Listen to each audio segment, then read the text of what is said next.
Paradox have announced a brand new space game, and this one looks like it's going to be especially interesting.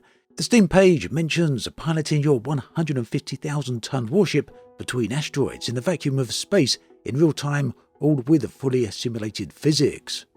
The goal then, as the title of the game might suggest, is all about mining. And to me this is absolutely fantastic because mining is a traditional part of many space games out there, and quite often it's one of the aspects that many people do enjoy. We'll have a look at some other examples of that in just a moment. So Starminer is being published by a new arm from Paradox. The arm is called Paradox Arc, and these publish, I do believe, third-party games.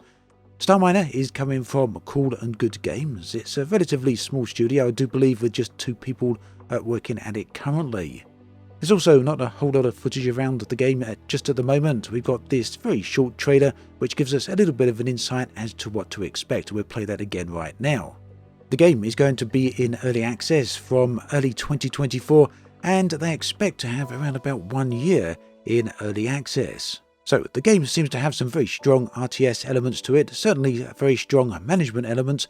It's also based on tower defense titles because obviously you need to defend your fleets as well as your whole mining setup.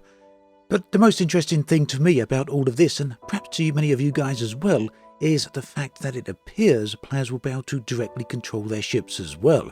And this means that this is definitely a simulation game.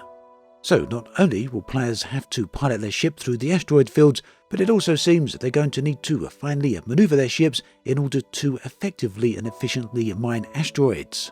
So ultimately what we're looking at here is hopefully a really interesting hybrid game where you can construct your fleets, manage it RTS style, but also drop in and pilot your ships directly. And yes, this will also involve combat with aliens who will be coming to try and take your resources, and you'll need to make sure that you're there to completely defend your fleet and your resources.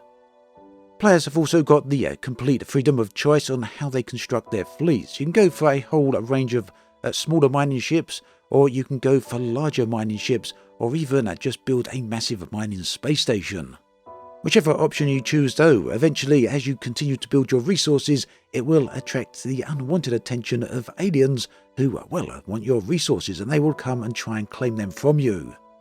At this point, it'll be your job to defend your fleet and your station.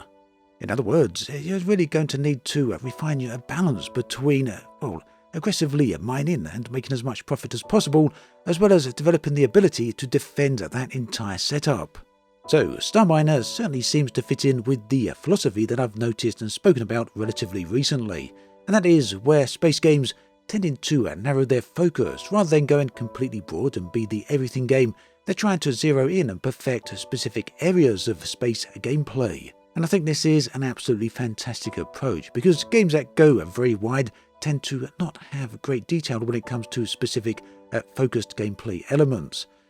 So yeah, mining, I think this is a wonderful option. In fact, mining has long been a very appealing choice when it comes to space games, and this goes all the way back, I do believe, to EVE Online. But do let me know if there's any earlier examples of people spending huge sums of time actually mining with their spaceships. But yeah, for me, one of my first experiences spending a lot of time mining and really enjoying it in space was indeed EVE Online. But either way, eventually other space games certainly took this up as a career option. Notably, Elite Dangerous has a very good mining option. In the early days, not quite so good, as you used to have to kind of chip away at the asteroids and pick up each little bit individually. But eventually, in 2018, they massively overhauled mining and arguably made it one of the best mining setups available in space games today. But that said, seeing a game focused exclusively on this as a gameplay loop and introducing everything around it, including all the support infrastructures such as spaceships, mining rigs, as well as the need to defend all the various resources, certainly looks like it's going to be an intriguing and interesting option. Now, whilst this game isn't coming directly from Paradox, the publishing arm of Paradox Arc has so far had a pretty good run and a pretty good reputation, delivering some pretty neat titles. Well, certainly titles that have been well received. These include the likes of Space Trash Scavenger as well as Mechabellum. Either way, I'm certainly looking forward to hearing more information on Starminer. Hopefully we'll hear more on this pretty soon. Meanwhile, let me know your thoughts and feelings on this in the video description. As always, thanks for watching, and I'll catch you guys and girls next time.